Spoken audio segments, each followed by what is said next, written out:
Hello everyone, so welcome back to David's tutorial, and in this video we will be reviewing the Animaker. So Animaker in 2025 remains a solid choice for beginners and businesses looking to create animated videos quickly without needing design skills.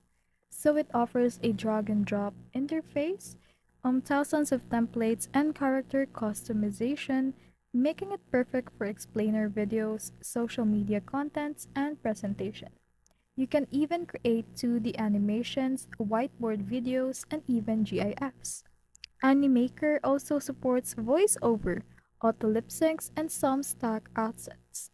However, the free plan is limited in terms of export and watermark versions. You need to subscribe to the pro version of this so it will be even more quick and polished content. So the bottom line for this is that Animaker is beginner friendly and affordable but best suited for short form business or educational content, not advanced animation.